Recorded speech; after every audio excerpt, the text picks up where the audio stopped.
Okay, so far we've been going through the late 1800s kind of topic by topic. Reconstruction, American exiles, corruption, slavery, or the economic slavery, sharecropping back then. So today I want to get back to more of a timeline, and we're going to really continue with the timeline type format through the rest of the semester. A lot of the political and economic and social problems of the United States that we've already talked about so far in really bits and pieces come to a head in the early 1890s because of a massive economic depression that hits in 1893. The late 1800s in the United States is much like the late 1800s in Europe. They go through a boom and bust cycle where they have a very fast-growing economy and then a collapse, and what we would today call a depression. That lasts a few years and the economy starts growing again really, really fast, and then it crashes again. That happens in cycles over and over again in the late 1800s, and that was a cause of a lot of worry for a lot of political thinkers and economists. Basically, how do you solve the boom and bust cycle? Because it seemed to be getting worse as time went on. The collapses tended to get worse and worse and worse until 1930s, what the world will eventually call the Great Depression, which indicates here that there's a series of other depressions before that. It is called the last one, the big one. So there's a lot of feelings that a lot of the problems of the 1800s, the late 1800s, the post-Civil War United States, just all come together in the 1890s, and this is really the crisis decade. And a lot of things are hashed out. This is a kind of political Armageddon, especially for people who didn't really have a whole lot of political power. Mostly agricultural workers, farmers, in layman terms. The United States, when it underwent the Industrial Revolution, mostly in the late 1800s, saw a massive shift in working habits. And Europe felt much the same thing. And this is a worldwide changing event. Virtually all people throughout all of world history up until 200 years ago or so worked on farms their entire lives. At least somewhere around 95% of the world's people, from time immemorial, going all the way back to Mesopotamia and the earliest human cities, most people were farmers until the Industrial Revolution hits. And how many of you are farmers today? Virtually none. Most people today work in factories or offices or some kind of production facility. And that's entirely the result of the Industrial Revolution. So it has literally changed your lives, even though you've grown up after it happened. So what we do now today seems natural to you. It was shocking to people back then. You can see the differences in the charts.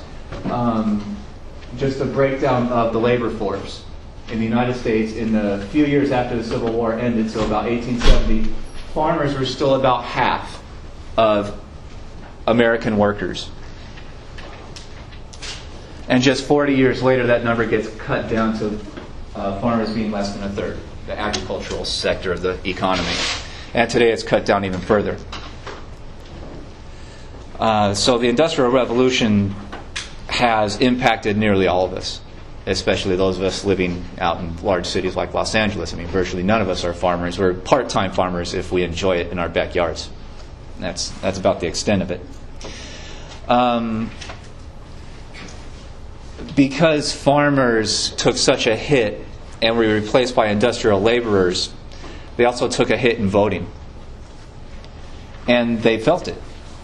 They understand that their voting bloc is shrinking, and then therefore their kind of power over politicians is shrinking at the same time. What do farmers want in the late 1800s? They particularly want inflation.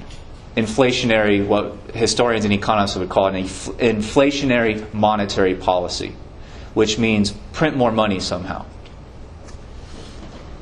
Because farmers understood that if inflation starts to grow, the mortgages they've signed and the mortgage they are paying a monthly amount to a bank or a lender to keep their farms would comparatively shrink.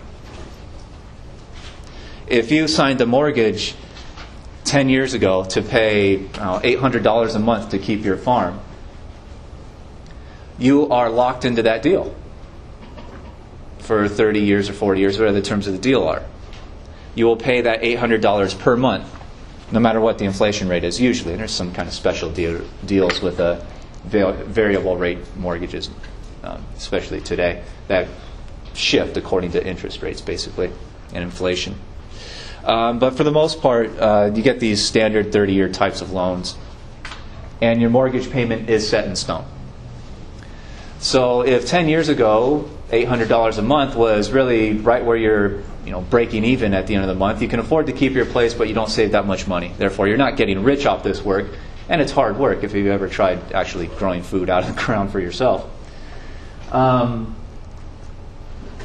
As we talked about last time, or one of the previous times with politics in the 1800s, monetary policy was one of the big debates. A lot of people wanted inflation, the farmers were one part, because they realized if inflation hits, that will drive up the price of goods, right? People will pay more for stuff, which means they'll pay more for food. And if people are paying more for food, that usually means that the farmers are selling their food for more at market, right? They're the ones making the food, so they're the ones that stand to make the money.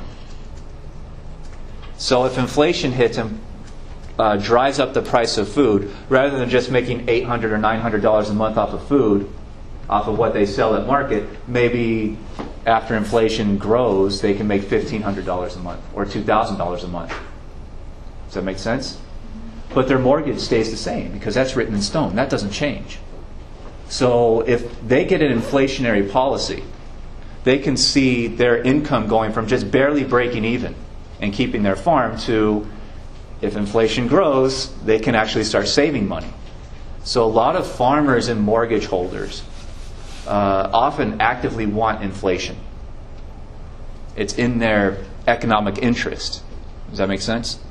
And people often vote and think according to their own personal economic interests. And farmers were no different. But there's fewer and fewer farmers as more people are leaving farms and going into factories to find work. So they have demands, but their ability to get their demands put into law, especially on the federal level, is shrinking because there's fewer of them. The gold standard is what kept monetary policy stable. The gold standard was put in place, and economists even argue for it today, to stop inflation, to keep money steady. You don't print anymore if it's tied rigidly to the cash value of gold. So if you want inflation, you want removal of the gold standard. If you don't want inflation, you want to keep the gold standard where it is.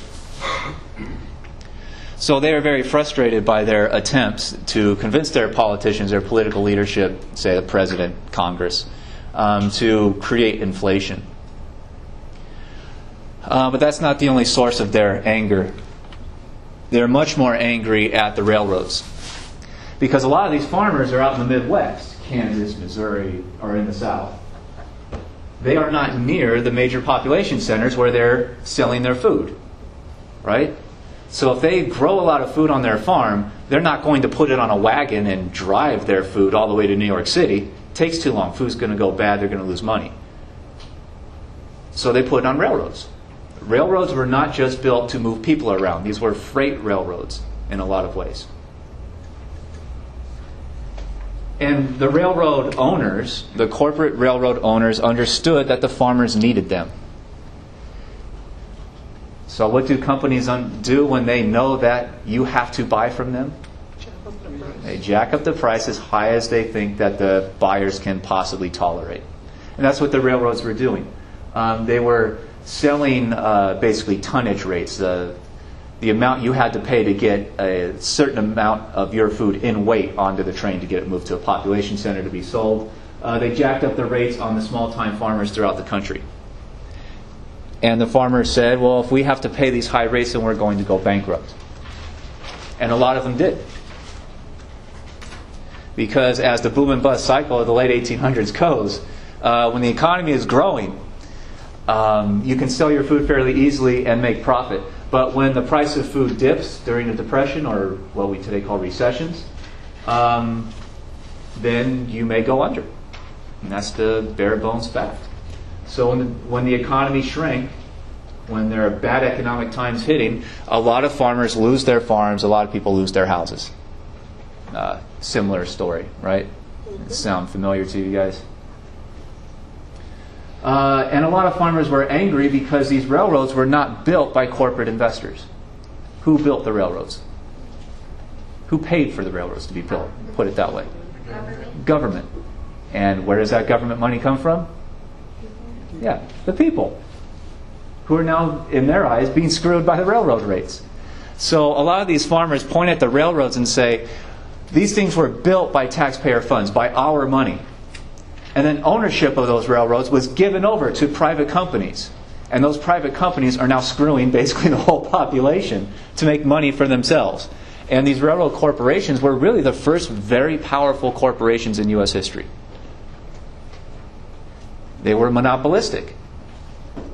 There aren't other ways to move stuff around quickly. You either use the railroad or you use nothing. So the railroads had huge profits. The largest profits pretty much of any business in the whole country. And there's several different railroads, so there's several different companies. But they collude to keep their prices high. They conspire to keep their prices high in one way or another. And the farmers understand that private ownership of a publicly built utility is often a bad equation for people, for workers, for consumers, for people in general. And there's a lot of anger over that. A kind of grand theory amongst the farmers starts to build up. A theory that had been around at least since the 1600s with an English philosopher named John Locke. The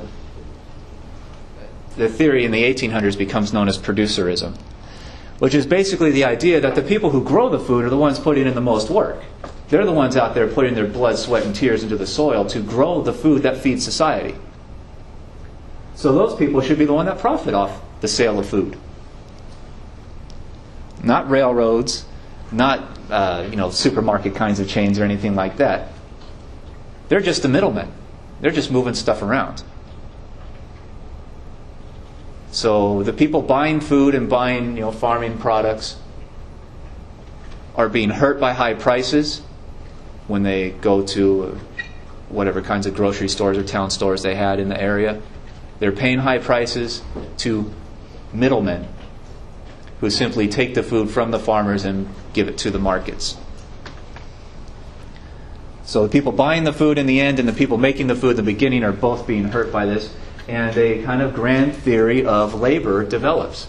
That the food is made by people. And the people who put the most effort into actually raising the food, the people who put the labor in, is what gives the food value.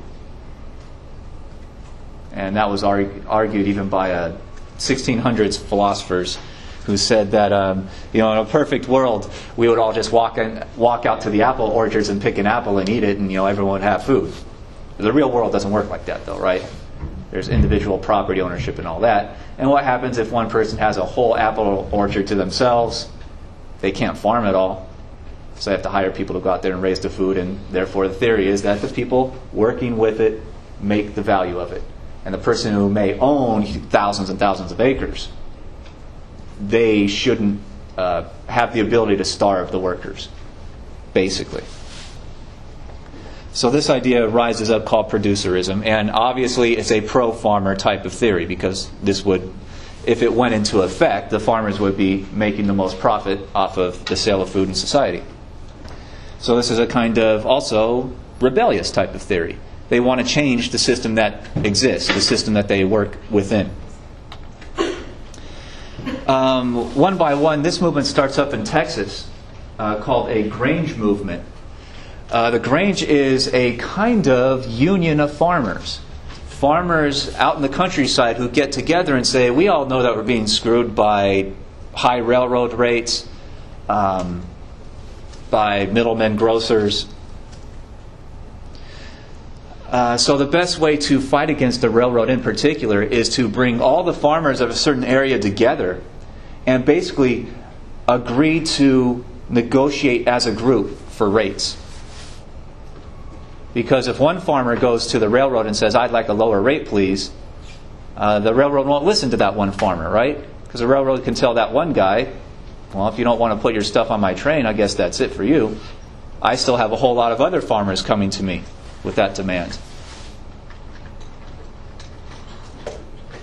But if the farmers all get together and they agree to negotiate as a group, they can all go as a group to the railroad and say, "You either lower the rates for all of us or none of us will use your railroad and we will bankrupt you too."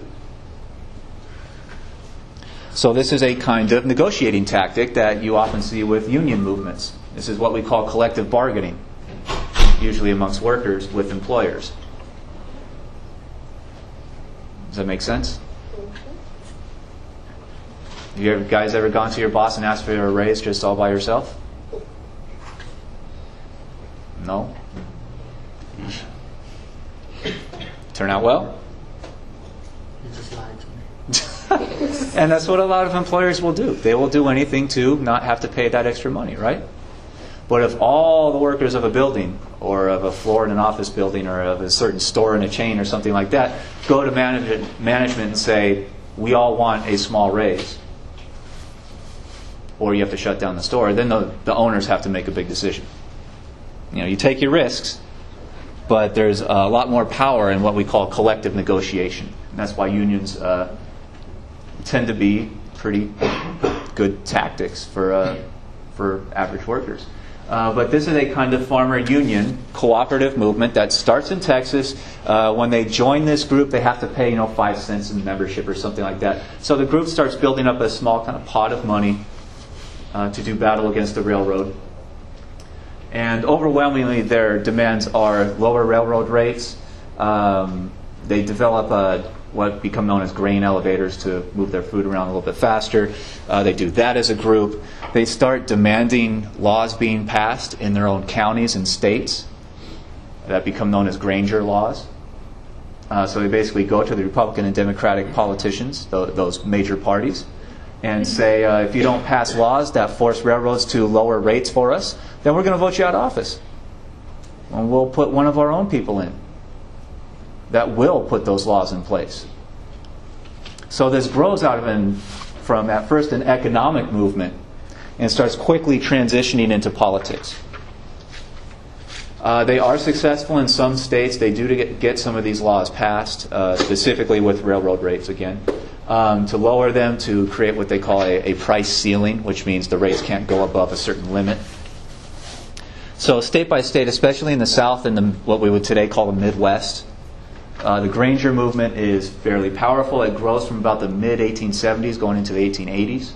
And it's successful in passing legislation, because politicians often listen to the demands of their voters when those voters get together in large groups.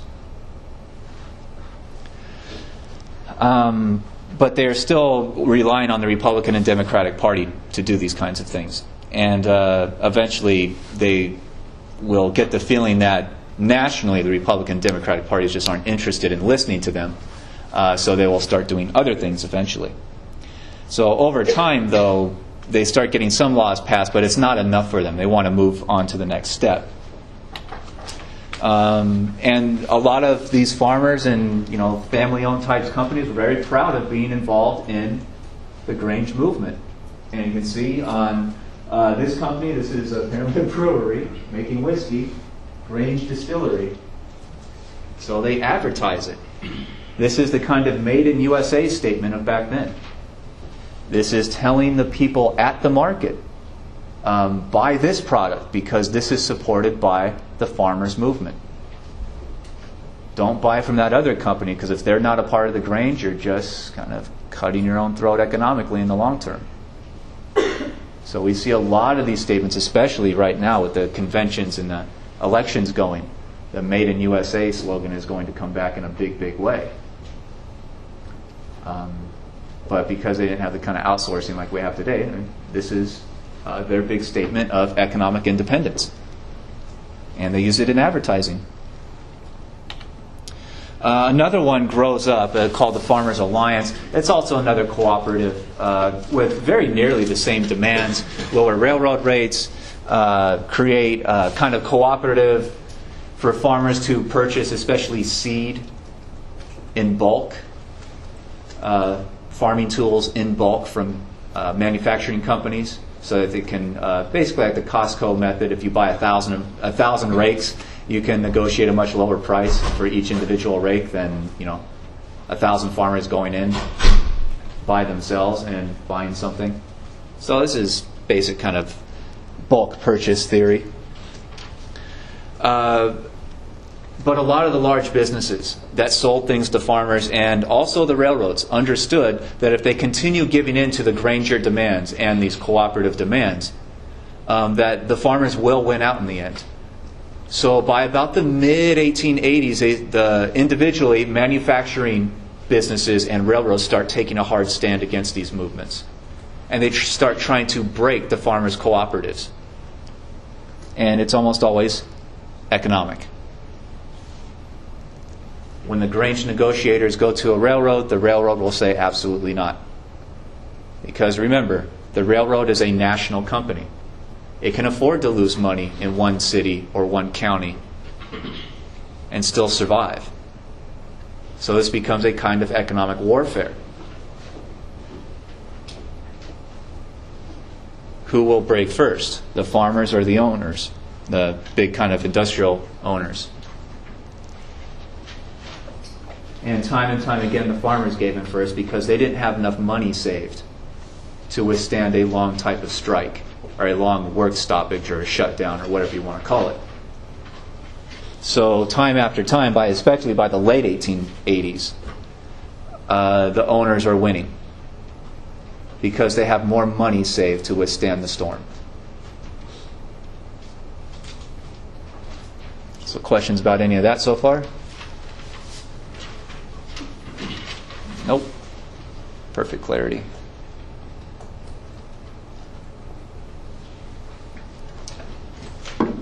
Okay. And that sends us into the 1890s. And a lot of the kind of turmoil of the 1890s is built on this farmer's complaint. The late 1880s and going into the year 1890 is the moment where the farmer cooperatives realize that the Republican and Democratic parties are not going to give in to their demands because they have a much smaller part of the vote than they used to have. So farmers and sometimes industrial workers in factories get together and they say the Republican and Democratic parties have both systematically sold us out. They either do not care about us, they don't care about our economic lives or what we need, or they are just so corrupt that they can't afford politically to give us any support. Otherwise, their big, rich donors will abandon them. Politicians, that is. So the farmers get together and they start a third party, a new political party. They call it the People's Party or the Populist Party. They literally bring this thing together in the year 1890, which is a congressional election, an election year where the president is not elected. So, I don't know if you're aware of this, but the House of Representatives is entirely up for re-election every 2 years. And a third of the U.S. Senate is up for re-election every 2 years. So these are big elections that often determines who leads Congress. But they're called these midterm elections because they're right in the middle of the presidential term. So 1890 is not a presidential election, but all the House and a third of the Senate are up for grabs. And the People's Party is founded in about the spring of 1890. They start gathering together and they try to figure out what are their national demands. And their biggest demands are listed down here at the bottom. Reduction in tariffs on taxes on foreign imports, because they say if you raise taxes on foreign imports, that allows domestic manufacturers to raise their prices also. So you get artificially high prices, which hurts workers, people that are kind of living paycheck to paycheck. They want a graduated income tax. There was no income tax back then. So if you made $1 million, you paid none of that in tax. What did people pay tax on back then? Anybody know? Alcohol. stuff they bought. They had sales tax, basically, back then, what historians often call an excise tax. So the farmers demand that incomes should be taxed, and usually not all incomes, usually only the highest incomes.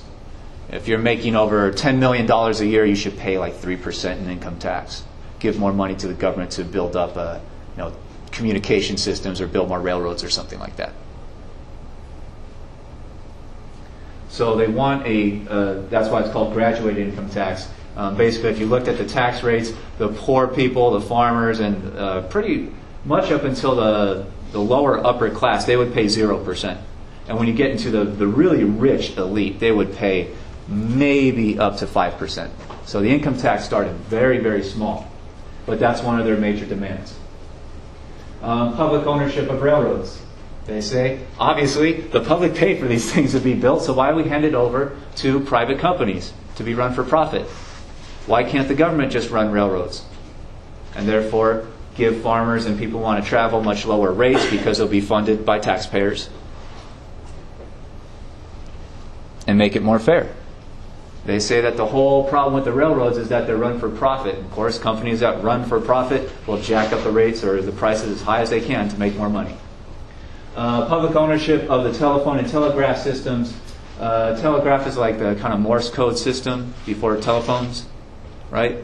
So a lot of the electronic communication you had in the country was telegraph, telephone systems. All that infrastructure is also often being funded by government, but handed over to private companies. And they say that doesn't make any sense. If the people are paying to build it, why are you going to hand it over to a company to make private money off of it? Where they're going to charge people rates to use those systems. The people already paid for it. It's theirs. Prohibition of land ownership by immigrants. So they also start showing a lot of racism. Because remember, there's a lot of immigrants coming in from South and Eastern Europe that show no interest in speaking English or participating in Americanized culture or anything like that. And a lot of these guys are farmers. And when you have a whole lot of immigrants coming in, trying to buy land on the cheap and agreeing to work for a lot less money, that tends to anger the people who already have land. And the people who get foreclosed on when they see immigrant families buying up their family farm that have been in their family maybe for generations by this point, that tends to piss off a lot of farmers. So they bring in a pretty racist idea here. And they make it a part of their kind of policy demands. Redistribution of land from the railroad companies to farmers. Remember that the railroad companies didn't just own the physical railroad itself, but the land around it. And the farmers didn't like that either, because that makes them monopolists in land in a lot of ways too. So they said, if you're going to take the railroad from the company, why let them keep the land? Take that back, give it to government, and let government auction it off to the farmers. Or maybe even give it away for free like they used to in the very early 1800s. And popular election of senators. U.S. senators were not elected by voters back then. Does anyone know who used to choose U.S. senators up until just over 100 years ago? State legislatures. So your government, your state government in Sacramento would choose who goes to the U.S. Senate. And who do you think they would often choose? Leading politicians in Sacramento would go and be U.S. senators. And that's the way it had been ever since the Constitution was written. That was the original version of the Constitution. So these guys are demanding, we want popular control over the Senate through direct democracy. No middlemen here. So questions about, this is what today we call the party platform. This is their official kind of statement. If you elect us into office, this is what we're going to do. And a lot of these require constitutional amendments, like income tax, special election of senators, that's already written in. Prohibition of land ownership by immigrants probably wouldn't fly because there's some things in the Constitution that would kill that. But, that was an attempt. So questions about any of these? Yeah? How did gaining citizenship work back then? It was easier in a lot of ways than it was today, and it is today. There's a long kind of waiting period for today. Back then, you would basically get off the boat, and if you could give a consistent address and show that you had some kind of work, you could probably get in within a couple years. And a lot of times, the inspection of when you came into the country was it was pretty weak. They were mostly just inspecting for disease and to make sure you knew where you were going or you had a place to go. And obviously, their research in that isn't very deep. Provide an address. Okay. Okay. So in 1890, they create their party, and 1890 is an election year, and 1890 is a successful year for them. They get about 50 congressmen elected into the U.S. House of Representatives, the lower house of Congress. They get 3 senators. So even though they don't have the direct election of senators yet, they convince state legislatures in 3 different states to send a U.S. senator from the Populist Party. So they were fairly successful, and they were a very quickly growing party. And the next presidential election year is 1892. So they are the big question mark for the 1892 elections. How are they going to impact the presidential election year? And they hold their own convention, just like you've been seeing this past couple weeks. Their convention is in Omaha, Midwestern city, farming type of city. So there's a lot of symbolism there. They elect their candidate, a guy named Weaver, James Weaver, I believe, and he runs according to the Populist Party demand. The problem for the Populists, though, is that they are a minority party, and if they're going to get any power at all, they're going to have to get the farmers to vote almost to a man for the Populists. That's a difficult thing to do, especially in the South, because a lot of farmers are either poor white people or black. And the Democratic Party is already hugely invested in keeping people from voting through terrorist tactics, like the KKK and voting tolls and all taxes you had to pay when you went to vote, all kinds of things. So when you look at the electoral maps when the Populists run a presidential candidate, they get a lot of votes in the West and the Midwest, but usually in the Deep South they are kept out through anti-democracy forces, to put it lightly. They're also largely kept out of the Northeast, where the big financial centers are. The big banks really have power.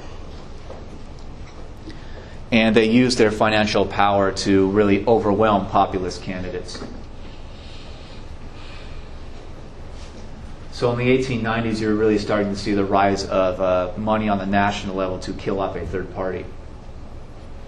So you'll often get populists elected to Congress, especially in the West and the Midwest, but they're never really able to gain control over the South, where there's a lot of farmers, or up in the North, the Northeast, where there's a lot of industrial workers. People working in factories often had these same kinds of demands.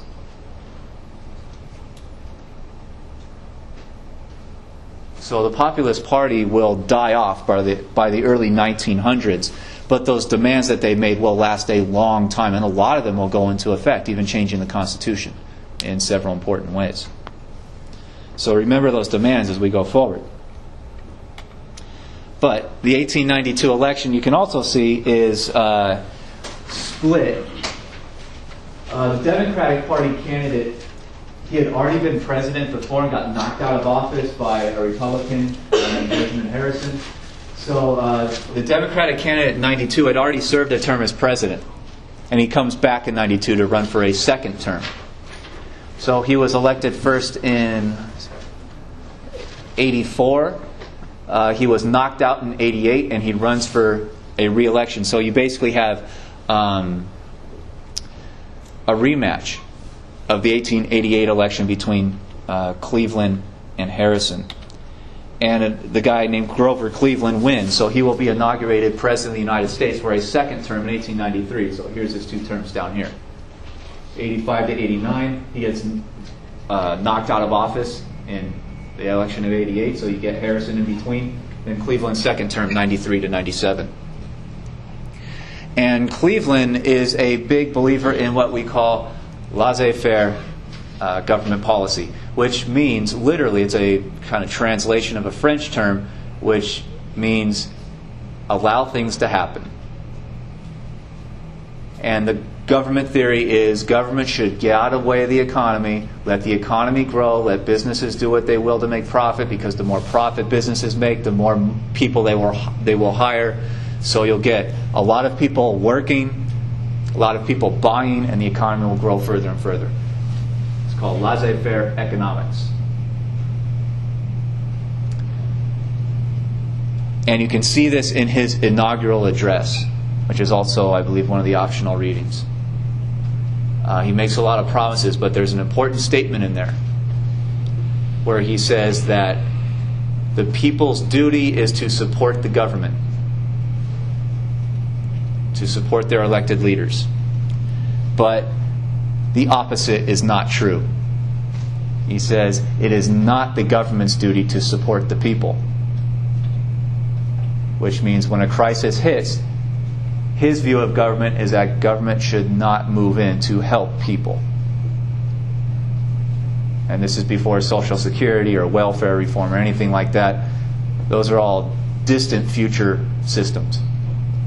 So there just aren't many national systems or even statewide systems to help people for being unemployed or not having enough food. And Cleveland was a leader of that theory. He said it is not the government's job to support the people in a catastrophe. And unfortunately for Cleveland, he is inaugurated the first week of March 1893, and a couple months later, the biggest economic depression in U.S. history up to that point hits. There is a giant collapse that really destroys his second term completely. He also has a lot to do with it because he refuses to use government to do anything for people. He doesn't change his mind. He sticks to this theory even in the depths of a recession. When people start mobilizing to convince him to do something, he will refuse.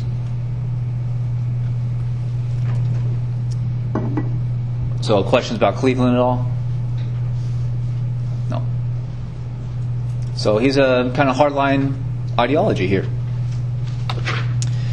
And as people are laid off in mass numbers throughout the rest of 1893, they start getting angry, as laid off people often do when they're losing their houses, their jobs, their families are starving. A lot of these guys are desperate. Unemployment goes up to about 20% nationally. Does anyone know what it is about now? It's just over 8% today. So imagine nearly today times 3. That's what the American workforce was facing in 1893. And as a lot of people often do, even today, when they're unemployed and they don't have much else to do all day, they gather together and complain and they get angry. And in this instance, in 1893, 1894, they gather together in major cities throughout the country, through all the far corners of the country, all the way out to Seattle, Ohio, up in Maine, Texas. They gather together in those individual cities and they march on Washington, D.C. Does anyone know how far the walk is from Seattle to Washington, D.C.? It's about 2,500 miles. And they walk. And it takes them months. They eventually get to Washington, D.C. Why do they go? Because they want to convince the President of the United States and the Congress to do something, to not just sit back and let this economy destroy people. And what does the President do? Calls out the army and has a bunch of them arrested. They are beaten many times in front of the Capitol building where Congress sits. What's the official charge against him? For walking on the Capitol grounds grass. For trampling the grass, literally. Sound familiar? So, to a lot of economists, recent things that are happening today are no surprise. They are predictable. People often react in these ways. And governments often react in similar ways to the way they did back then also. So the President, the Congress, and even the Army is called out to prevent a lot of these movements from gaining traction. But, this is front page stuff, just like it is today. people understand that this is happening, and people start getting mad at their own government. Because not only is the government refusing to do anything to help these people, but sometimes they're being beaten right in front of the major symbols of democracy and freedom of the country, the Capitol building, the White House. This has a deep emotional resonance for a lot of Americans, just as what we've been seeing over the past year or so have had. And other images. I mean, these guys literally walked. I mean, they didn't have very many cars back then. They literally walked along dirt roads. And when they arrived, they were knocked around. A major strike breaks out in Chicago. Chicago is built up as a railroad juncture, basically. So there's a ton of railroads going into Chicago. So the railroad industry is huge in Chicago. And a lot of the average kind of daily workers who move the cars around, called the Pullman, they go on strike for higher wages and to avoid layoffs and whatnot. So the Pullman strike in Chicago is front page news again.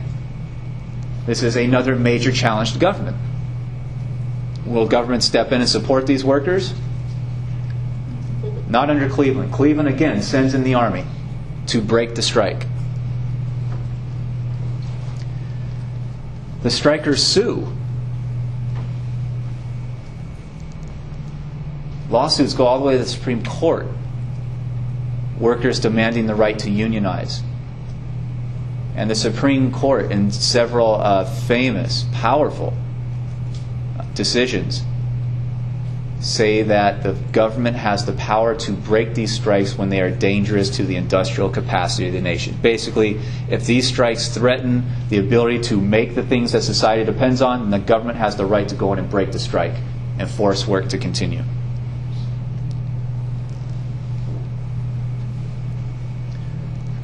So legally and also militarily, the government is moving against a lot of its own workforce.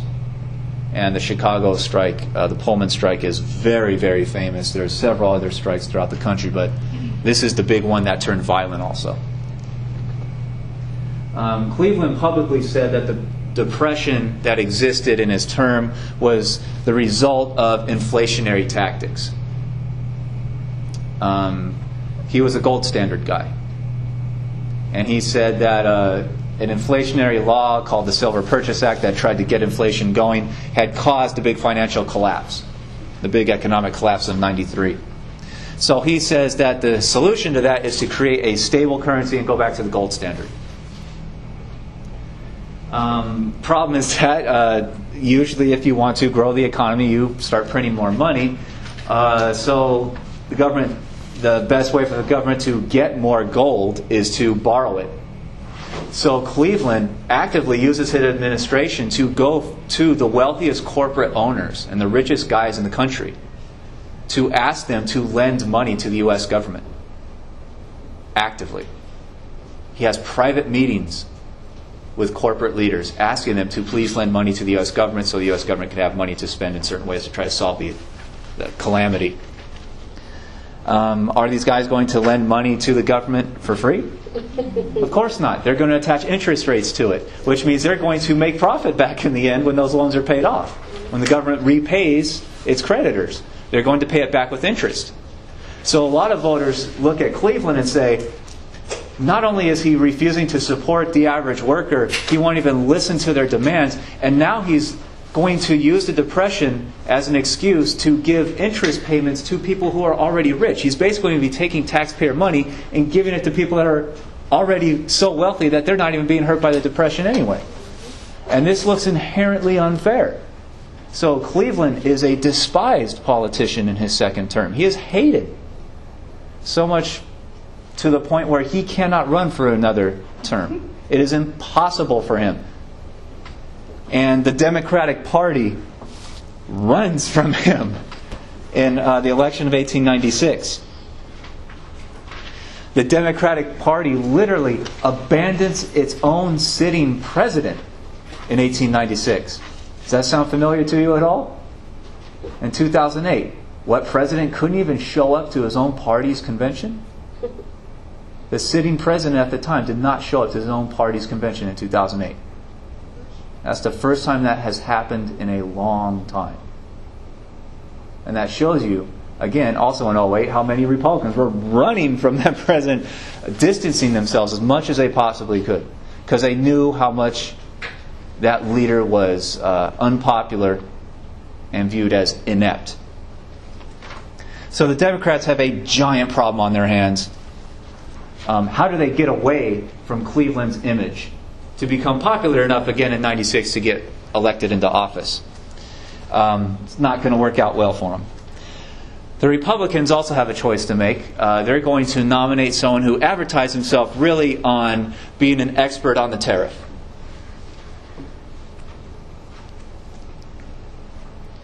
So this guy, his name is McKinley. He blames the Depression completely on the repeal of tariffs, lowering the taxes on incoming goods. So his big promise is, you elect me president, I'll push a new tariff law through Congress and fix this mess. He is also a gold standard guy, though, so he believes in a lot of the same stuff that Cleveland did.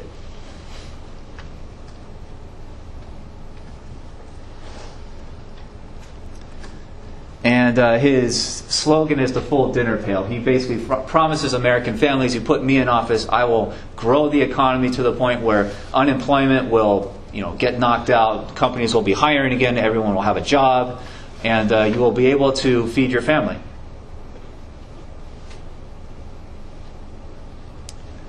And McKinley and the Republicans start raising a lot of money to win office. And this is where you start seeing a major transition within the Republican Party becoming entirely a pro-business party. In 1896, the McKinley campaign gets a $250,000 check from Standard Oil, John D. Rockefeller's company. That one company gave $250,000 to the McKinley campaign. That is the exact amount that the Democratic candidate raises from everybody else. So that is the equivalent of all Democratic Party donations coming from one company for the Republicans. So the Republicans raise huge, astronomical amounts, and that eventually puts them into office. And therefore, when McKinley does go in, he will have to give in to a lot of corporate demands in the future. The Democrats hold their convention, and it's very controversial who they're going to nominate. It's not clear. It goes right down to the last couple of days of the convention. They have vote after vote after vote. And there's no clear leading nominee, likely nominee for the Democrats. One very young guy, he's about 36 years old at this point. His name is Bryan, William Jennings Bryan, gives a speech on the floor of the convention that eventually becomes known as the Cross of Gold speech. And his argument is basically the gold standard has destroyed the American economy. He is an inflationist. He wants to remove the gold standard and tie U.S. cash, U.S. currency, to silver, which would inflate it. And his Cross of Gold speech, the last few sentences, literally says, the productive forces, the laborers, are in the Democratic Party. Largely the farmers, the industrial workers. They vote Democratic. So he says with their backing, they should not allow Republicans like McKinley to force what he calls to crucify, it's not a direct quote, but pretty close. He says, we will not allow McKinley to crucify the nation on the cross of gold. So you get a lot of symbolism in that statement coming from different areas. Number one, the gold standard. Number one, some kind of murder. And number three, religious, right? Crucifixion, Christianity. So he is saying that the laborers are almost like Christ in their victimization. And that they can redeem themselves by standing up to the kind of imperial corporate forces that Bryan says are now taking over the Republican Party. So he says, nominate me as the Democratic nominee for president, elect me as president, and I will go stop this. I will force an inflationary policy. And he gets nominated. He's only 36 years old. Does anyone know how old you have to be in the Constitution to run for president, to be elected president of the United States? You have to be 35. So he's 1 year beyond the minimum. And he becomes a Democratic nominee. And he runs a very different kind of campaign. He is a very young and energetic type of person. He is the first presidential candidate to travel the country. He gets on trains and he goes state to state, city to city. And they call it the whistle stop tour because he's on a train. The train stops and he literally gives his speech from the train. He goes out to the back car and a crowd gathers around the tracks and he gives his speech literally from the train itself. And he goes, he reportedly traveled something like 18,000 miles in the 2 months before the election, which was unthinkable back then. Most presidential candidates back then sat at their home, wherever they lived, and they waited for reporters to come to them and they gave interviews. But this guy traveled nonstop. And he says he is taking his argument to the people. And his argument was inflationary monetary policy. They called him a silverite because he wants to tie U.S. currency to silver. And he's very popular. Huge crowds gather. And this is a kind of revolutionary idea for candidates to be that close to the actual voters themselves. So McKinley is a gold standard guy. Bryan is obviously and advertises himself to be a silverite. And you get a lot of Democratic Party kinds of cartoons saying that once Bryan was nominated, the silverite faction of the Democratic Party kind of took over the whole party and is running them forward, uncontrollably or, wildly.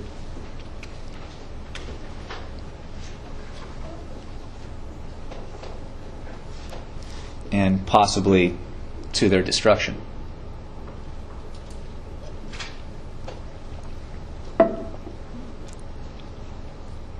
So this is 1896, and one of the great questions is, what do the populists do?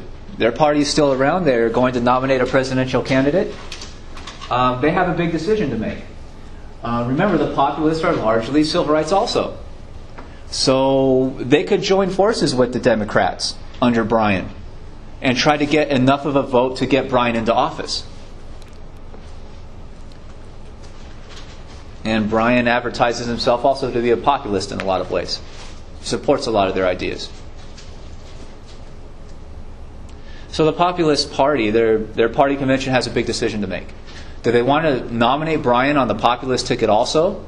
Or do they just want to join with the Democrats and completely lose their third party kind of independent identity?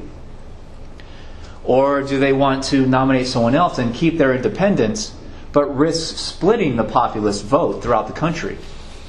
Populists will have to decide between Democrats or, the Populist Party themselves. And if you do that, if you split your likely voters, then that could, by default, allow the opposition really to walk in, the Republican. And that's their big problem. Is independence worth taking the risk of accidentally splitting the vote and letting a Republican walk in easily? Anyone know what they do? Anyone want to take a guess? They endorse Bryan, but they try to hedge. They try to keep their independent identity by nominating a different vice presidential candidate. So Bryan is also the Populist Party nominee in 1896, but a different VP guy. Does it work? No. Ends up being disastrous. Bryan wins a lot of the kind of Midwest and Southern votes still, but in the places where they really needed to get votes, in the big states with the big populations, McKinley wins virtually all of those. And again, you can see, I don't know if we've gone over this in this class yet, where you start seeing a very big difference between the popular vote, just the people voting. McKinley got about 51% of the popular vote, just barely over half. But he got nearly 2/3 of the electoral vote because he happened to win the states with the biggest populations. And that's a story that will largely continue through the rest of U.S. history, presidential candidates who get a fairly large electoral vote often don't get very much more than 50% of the electoral vote. And if you keep up with these things, Al Gore, who was his attempt at becoming president in the year 2000 was destroyed by this electoral vote. He called last week for the Electoral College to be killed off, to be eliminated, and just go by a straight popular vote. And you can see largely the Populist Party got about 2%, but they got absolutely 0 states, so they got no electoral vote. And that's not the last time that'll happen either. So the mathematics still works out for McKinley. Questions about that at all? You guys are alive. I can hardly even hear people breathing. Makes me wonder if I'm here talking to myself. Okay, so McKinley goes into office, again, gets inaugurated the next March of 1897. And his policies go into place. He passes a new tariff eventually, gets a new tariff going, protectionist tariff, keeps with the gold standard, and largely launches the United States into an era of imperialism. We'll talk about that in a later lecture. And the economy does grow. And the Depression shrinks and eventually shrivels and goes away. So the economic recovery starts to begin really right at the point that McKinley walks into office. A lot of economists and historians argue that it wasn't specifically because McKinley went into office right at that point. Many economists argue that the reason for this new prosperity is there were crop failures in Europe and Australia and places in South America. So there's less food on the world market. The American farmers are producing the same amount as they largely always had, but their food is more valuable because these other places are producing less. Does that make sense? Mm-hmm. So food is more rare, even though the Americans are still producing their basic usual amounts. So the farmers in the United States get more money for their food, so prices start to rise again. They start gaining more profit for themselves.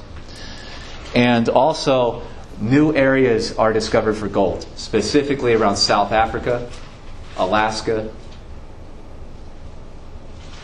So new gold reserves are discovered, and large gold reserves, which, even though he stuck to the gold standard, there is inflation because now there's so much more gold on the market.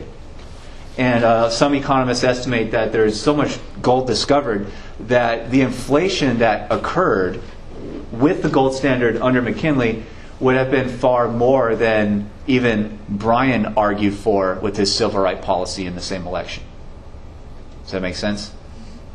So the reality is that he gets to stick to the gold standard but also get an inflationary tactic. So he prospers from that also. So when he goes in for re-election in 1900, the Republicans will advertise themselves as the party of prosperity. They killed the Depression, or at least the Depression ended when they went into office. You know, how much they were responsible for that is debatable. But they advertise themselves as the party of prosperity. And when they start talking about imperialism, it's not so much imperialism, but it's bringing American commerce to the rest of the world, opening foreign markets, showing foreign peoples how to be good democracies and whatnot.